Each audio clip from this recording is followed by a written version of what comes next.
From there, I went to Ken Condon's and learned a lot there. Rode some nice horses, rode Romanized Success Days, and I just thought that I was struggling in Ireland to get the winners, so I made a move across the pond and just based myself at Mark Johnson, and I've been there ever since.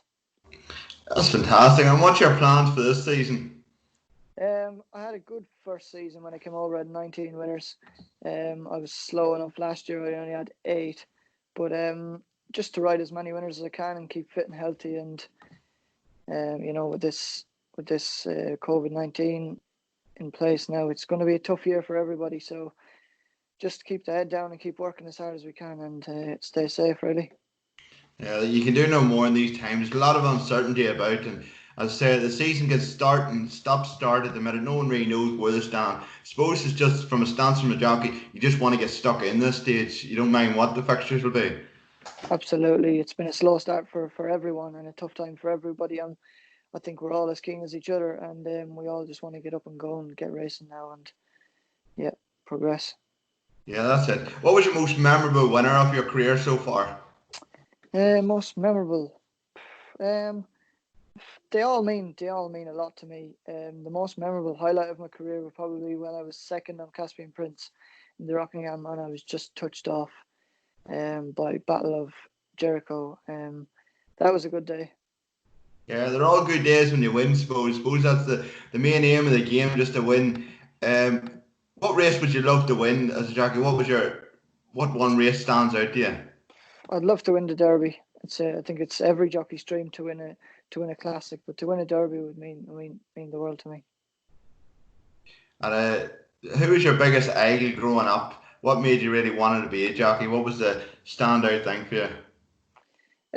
Just all your top lads, your Joseph O'Brien, Ruby Walsh. Just looking at all the top lads, when I was growing up, and they were all good riders. And obviously, Shane Foley was a big help to me when I was at Ken Condon's. He rode out with me a lot, and he helped me a lot. So I would look up to them type of guys. And obviously over here, Joe Fanning is a good idol, and PJ McDonald, Franny Norton, all good lads that ride for the boss, and he's got a good team of lads riding for him.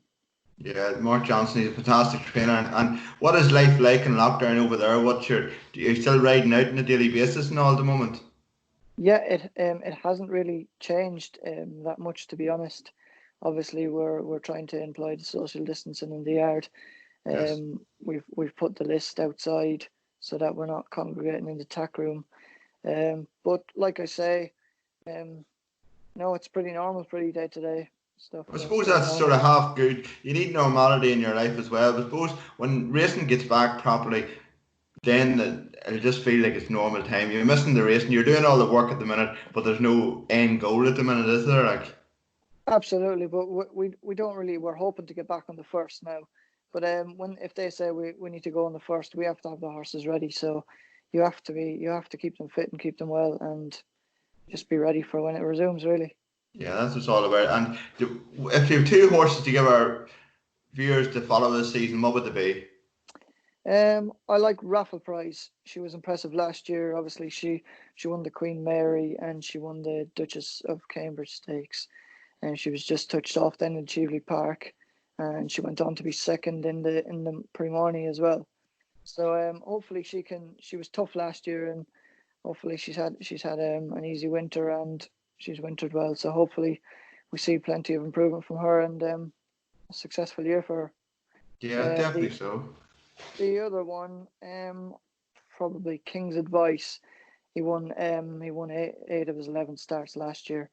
We're looking forward to him. I actually sat on him this morning, and he feels in good nick. So hopefully he can show. He was fantastic last year. I think much improvement still in him.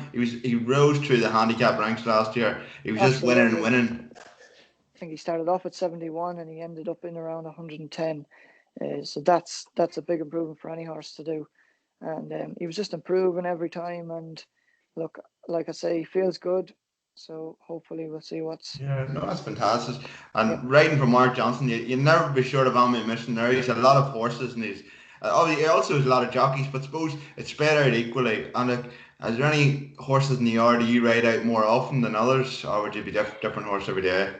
No, like I say, galloping would vary. So we're galloping out different horses every day. But no, like I ride Raffle Price quite a lot.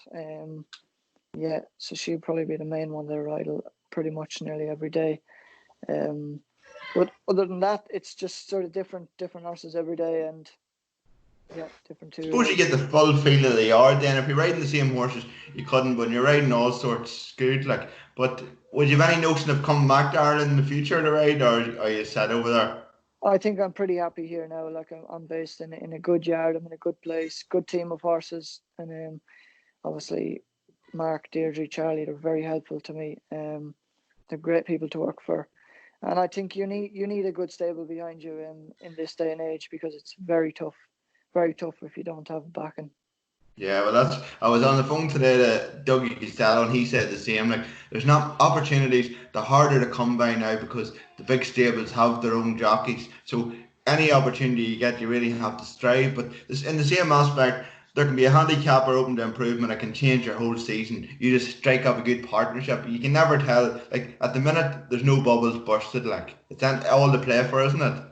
Absolutely, like you say, you need to be ready for that opportunity, and I think you just need that one horse to get you going, and yeah, just hope for the best. And Well, you need to you'll be be, ready to take it with both arms when it comes. I wish you the best of luck this season, and hopefully the racing gets going and things are safe. As you say, everyone wants to get going, but at the same time, everyone wants to be safe. So it's up in the air, everything at the minute, isn't it? Like, yeah, absolutely. But like I say, stay safe, Darren. Thanks a million.